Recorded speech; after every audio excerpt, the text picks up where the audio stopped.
Olá, graça eterna, paz eterna, pastor da fé Elias Santos, com mais uma ministração do Cristo ressuscitado, mais uma ministração da graça eterna, da paz eterna, ministração boas novas, ministração para pensar, para refletir, amém?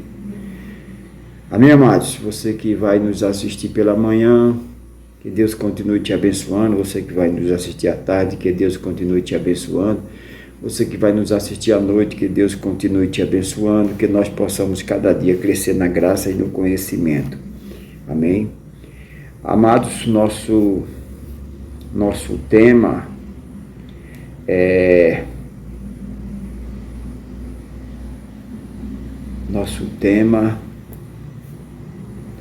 Vamos orar, depois eu digo o tema, amém? Vamos orar, vamos falar com Deus, porque Evangelho da Graça Eterna é revelação, né? Então, nós vamos estar lendo a palavra, usando a palavra, e Ele vai estar nos revelando, amém? Para cada dia nós crescermos na graça e no conhecimento. Crescer na graça, pronto, vamos trabalhar com esse título, Crescer na Graça. Maravilhoso, conselheiro, Deus forte, Pai de eternidade, usa minhas pregas vocais, usa minha mente, minha vida, como o Senhor sempre tem feito. Usa-me para a tua honra, para a tua glória, para o teu louvor. Que eu diminua, que o Senhor cresça em mim, que eu desapareça, que o Senhor apareça em mim. Pai, é isso que eu te peço, é isso que eu já te agradeço. Amém, amém, amém. Amados, eu quero estar lendo aqui... Carta do apóstolo Paulo aos Gálatas, Gálatas capítulo 3, carta do apóstolo Paulo, a epístola do apóstolo Paulo à igreja da Galáxia, Gálatas capítulo 3, versículo de número 23 em diante, diz assim, olha, mas antes que a fé viesse, estávamos guardados debaixo da lei e encerrado para aquela fé que se havia manifesta. Então, amados, quando o apóstolo, a gente sabe, a gente tem o conhecimento, hoje nós temos o conhecimento com o entendimento iluminado, com a mente de Cristo, hoje nós temos entendimento. E cada carta, cada epístola, foi escrevido para um público, para uma igreja, né? Deixa eu ser mais claro, não é que existe várias igrejas. A igreja não é o cenáculo, a catedral, aquilo ali é uma casa, um espetáculo de casa feito por mão de homem, arquiteto humano, que não tem nada a ver de igreja. A igreja é o povo de Deus reunido, os filhos de Deus eleitos antes da fundação do mundo, reunido e adorando exclusivamente. Isso é a igreja, né? O que eu quero dizer é que aqui, nesta carta do apóstolo Paulo, o apóstolo Paulo estava pregando para os irmãos da Galáxia, para a igreja da Galáxia. Lá em Roma, ele estava pregando para os irmãos de Roma, a igreja de Roma, os irmãos reunidos, né? Os irmãos reunidos em Roma é como aqui nós estamos em Pernambuco. Pernambuco tem seu comportamento próprio. Rio de Janeiro tem seu comportamento. São Paulo tem seu comportamento. Eu vou lembrar o nomezinho, daqui para lá eu me lembro, né? Cada comportamento de cada local, né? Então, a igreja de Roma, Paulo pregava na igreja, os irmãos que é a igreja, os eleitos, Paulo pregava ali a doutrina é uma só, doutrina que Cristo morreu na cruz para salvar, para santificar, para purificar, e quando ele ressuscita, tetelestai, que a salvação já temos porque fomos salvos pela graça, não foi por mérito. A doutrina é uma só, mas cada carta o conteúdo daquela carta ia de acordo para aqueles irmãos ali, né? Aqui, Paulo está falando para os irmãos da galáxia. Os irmãos é a igreja, os escolhidos é a igreja. Não está falando para nós, porque nós não estávamos lá. Está entendendo? Nós não estávamos lá. Ele está falando para os irmãos da galáxia. É cultura, né, irmão? Chegou a palavra cultura, né? Cada lugar tem sua cultura, né? Vamos dar um exemplo aqui de macaxeira. Tem lugar que é macaxeira, tem lugar que é mandioca, né? Vamos fechar parênteses, né? Então, a cultura. Então, a igreja da galáxia tinha uma cultura, a igreja de Roma tinha outra cultura, a igreja de Éfeso tinha outra cultura. Então, aqui o apóstolo Paulo está escrevendo essa carta para a igreja da galáxia, o verdadeiro evangelho, o evangelho da graça eterna. As 14 cartas de Romanos a Hebreus, né? Então ele diz aqui, mas antes que a fé viesse, estávamos quem? Ele e os irmãos de lá, guardados debaixo da lei. Nós nunca estivemos debaixo da lei. Mas, irmão Elias Santos, a gente nunca esteve debaixo da lei? Não, nunca tivemos debaixo da lei. Nós já viemos. É aquele exemplozinho que eu dou, né? Bem simplificadozinho. Do casal que se casa, primeiro filho, não preparou nada, é a lei, né? Primeiro pacto, primeira aliança. Segundo pacto, a segunda aliança, é o novo pacto, nova aliança. Tem o velho pacto, a velha aliança. O segundo pacto, né? A nova aliança, que é eterna, já está tudo pronto, né? Está tudo pronto porque o próprio Jesus Cristo, o próprio Deus, ele vem à terra, vai para a cruz, ele morre ali, tira a condenação, Romanos 8:1, portanto agora não há condenação, tira a maldição, tira o pecado ficou cravado lá na cruz, a obra foi completa. Então, nós já viemos com a obra completa, nós somos o segundo filho, que já viemos com tudo pronto, o tetelestai, tudo preparado. Está dando para entender, irmãos? Está dando para entender? É simples, né? O Evangelho da Graça não tem essa da religião, eles complicam tudo, né?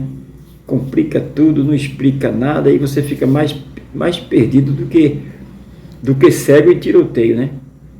Quando você pensa que está adiantado, você, né? Deixa eu dar algum exemplo que acontecia comigo, né? Aí estava firmado ali, aí vinha uma pregação, você perdeu a salvação porque você, aí não tem uma certeza, não tem uma garantia. Hoje, no Evangelho da Graça Eterna, nós temos a garantia. Quem é a garantia? Garantia foi Cristo, que o que ele faz é para sempre. Ele não é homem para mentir, nem filho de homem para se arrepender. Então hoje nós descansamos, porque Deus jamais vai mandar os anjos lá apagar teu nome. Porque você não fez isso, apagou o nome. Depois você foi lá, pediu perdão, acendeu o teu nome. Isso é brincadeira, né, irmão? Isso é brincadeira, né? A religião é assim, né? Então, mas antes que a fé viesse, estávamos guardados debaixo da lei, encerrado para aquela fé. Quer dizer, aquela fé foi fechada ali, aquela fé ali que era uma fé transitória, era a lei, era sacrifício, né? O animal ali sem defeito, era imolado ali, né? Todo ano se fazia aquele sacrifício. Então aquela fé naquilo ali, aquela pessoa que levava aquele animal sem defeito, ele cria que aquele animal, depois que fosse entregue aos sacerdotes e fosse oferecido ali, ele ia ficar, pelo aquele período de tempo, ele ia ficar sem pecado. Mas depois o pecado voltava, porque era transitório, a lei era transitória. Porque quem praticava eram homens. Por isso que o próprio Deus vem à terra e, com uma única oblação, está lá em Hebreus, com a sua morte ali na cruz, ele fez para sempre, santificou a sua igreja, purificou, salvou uma vez, salvo para sempre, O sacrifício de Jesus ali na cruz foi para sempre. Hoje aquele que é semente do bem, sempre foi semente do bem, está salvo. Aquele que é semente do mal, ele foi feito com esse propósito de ser semente do mal, semente do bem para ser bem. Irmão, quem é do bem, ele não muda por mal, não. Apanha, chora e é envergonhado, mas ele sempre está fazendo o bem. A pessoa diz, mas rapaz, tu fizesse o bem e as pessoas só te colocaram para trás, agora tu aprendeu, tu não vai mais fazer bem. A pessoa faz de novo o bem, porque ela é do bem, ela é semente do bem, ela é escolhida, ela é filho de Deus. Aquela pessoa que é do mal, ela chora, finge que está arrependido, saiu dali, ele já faz o mal de novo, porque é semente do mal. Está dando para entender na simplicidade? O Evangelho da Graça é simples. O apóstolo Paulo rasgou o diploma da religião. O diploma da religião que ele foi criado, instruído aos pés de Gamaliel, ele rasgou. Isso é esterco. Rasgou. E disse, agora eu não vivo mais, mas Cristo vive em mim. Agora eu não vou pregar o Evangelho da Graça com sabedoria, conhecimento humano, não. Né? Porque o próprio Deus ocultou dos sábios entendido. E Deus revelou para os humildes. Por isso que o apóstolo Paulo rasgou. E ele teve o diploma dele ali de religioso como esterco. Né? Porque agora não era mais o conhecimento dele, não era mais ele, era Cristo nele. Versículo 24. De maneira que a lei nos serviu de aio. Não serviu lá para ele, né? Como eu expliquei já. Serviu de aio. De maneira que a lei serviu de aio para nos conduzir, eles lá, na era deles, conduzir a Cristo, para que pela fé fôssemos justificados. Então eles foram justificados, saíram da prática da lei, do judaísmo, e foram justificados. Nós não, já viemos com tudo pronto. 25.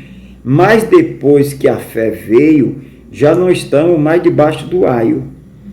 Depois que a fé veio, a fé perfeita, a fé no que Cristo fez.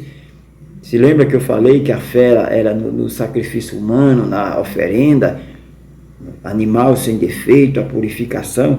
Agora não é mais. Agora a fé perfeita é no que Cristo fez, olha, para nós hoje. De maneira que a lei nos serviu de aio, a lei serviu para dizer isso é errado, isso é certo, isso é errado, né? Porque antes já existia as transgressões, mas não tinha aquilo que apontasse certo ou errado. Então a lei veio, ministério da lei, ministério nas tábuas de pedra ali escrita, né? Ministério da condenação, porque condenava. Jogaram aquela mulher lá e disse, olha, ela tem que morrer, porque ela foi pega em ato de adultério. Condenou e ia executar, né? Aí a graça chegou naquele momento. Jesus Cristo é a graça. Jesus Cristo absolveu aquela mulher. Aquele que não tem pecado, aquele que não tem transgressões, que atira a primeira pedra. Todos tinham, porque ninguém cumpria os 613 normas, mandamento, regra da lei. Então todos estavam debaixo de pecado. Aí por isso que o próprio Deus vem à terra, assume um corpo, né? E ali uma única obração lá na cruz, ele aperfeiçoa, santifica, né? 25. Mas depois que a fé veio, já não estamos debaixo do aio, já não está mais debaixo de tutor. Agora não precisa mais dos sacerdotes para fazer sacrifício. Agora o véu do templo se rasgou para nós. Nós falamos, oramos diretamente a Deus, vamos para o nosso quarto, falamos diretamente com Deus. Se estamos dirigindo, estamos falando com Deus. Se estamos na feira, se estamos em qualquer lugar, falamos com Deus. Não precisamos de pontífice, não precisamos de mediador, medianeira. Não precisa algo para levar você a Deus. Isso é religião, né? Hoje a gente fala com o Pai diretamente. Aonde a gente estiver, se a gente estiver em casa, no nosso quarto, estiver na rua, na feira, estiver dirigindo, como eu já expliquei, porque o véu do templo se rasgou. O tetelestai deu o direito de os filhos se comunicar com o Pai. Amém? Não precisa de tutor. Você sabe o certo e o errado. A nossa lei está na nossa mente. Nós sabemos. Nós sabemos por quê. O filho não tem prazer de afrontar o pai. Quem afronta o pai porque não é filho. Quem não crê no pai porque não é filho. A pessoa crê em tudo aí fora, menos em Deus, porque não é filho de Deus, é filho das trevas. A religião, Jesus não fundou nenhuma religião. Porque a religião primeira foi o catolicismo. Foi. Mas Jesus não fundou religião. Jesus não veio fundar religião nenhuma. Sempre foi a primeira, sempre vai continuar lá com as heresias, mas Jesus não fundou religião. Religião não é o caminho, a verdade e a vida. O caminho, a verdade e a vida é Jesus. Se dissesse a religião é o caminho, a verdade e a vida, mas não é. Jesus é o caminho, a verdade e a vida. Jesus é Deus, Jesus está acima de tudo. Deus é Jesus, está acima de tudo. Mas a religião coloca as tradições, coloca todos os ritos lá acima da fé em Cristo, Porque é religião sempre vai estar na frente. As heresias, que é anátema, é maldição. Agora, a adoração a Deus é exclusivamente porque dele, por ele, para ele são todas as coisas. Está separado religião e adoração a Deus. Religião é homem. A adoração a Deus é para ele. Que comamos, que bebamos a honra e glória para Deus. 28. Nisto não há judeu, olha aí. Nisto não há judeu, nem grego.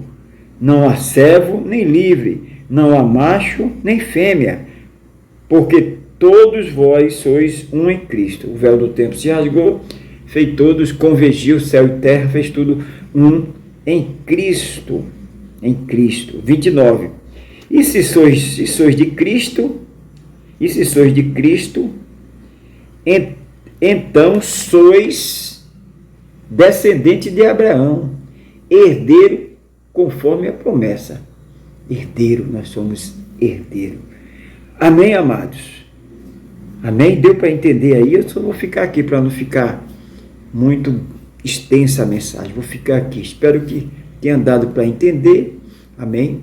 Nós vamos em outras ocasiões, você pode colocar no seu comentário a sua dúvida, se ficou alguma dúvida aí. Não sou dono da verdade, mas prego a palavra de Deus, e a palavra de Deus é a verdade. Amém? A palavra de Deus é a boca dele falando para nós. Amém, irmãos?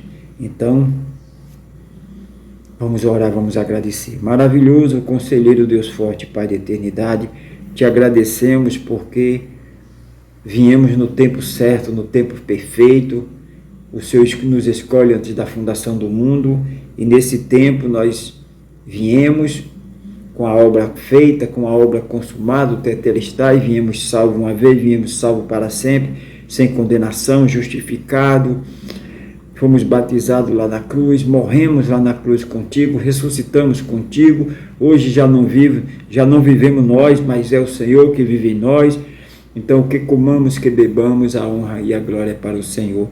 Pai, te agradecemos por este plano tão maravilhoso, te agradecemos por esta obra perfeita, te agradecemos porque já reinamos, descansamos em Ti, descansamos porque sabemos que o Senhor fez a obra completa.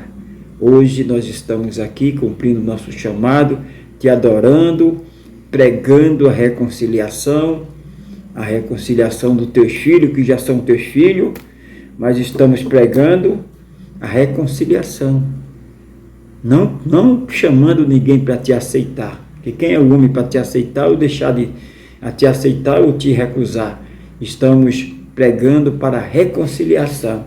Já são filhos, a obra já está completa, já está perfeita, mas devido à religião, devido a todos costume e tradição herética, muitos dos filhos mudaram o foco, não deixou de ser filho, mas mudaram o foco. Então a pregação da graça eterna faz com que os filhos voltem para o foco de te adorar exclusivamente, porque só o Senhor merece toda a honra, toda a glória, todo o louvor. Pai, é isso que eu te peço, é isso que eu já te agradeço. Amém. Amém, igreja eleita, igreja amada. Nunca se esqueça, o Cristo ressuscitado, o maravilhoso, conselheiro, Deus forte, Pai da eternidade, te ama e eu também. Graça eterna, paz eterna.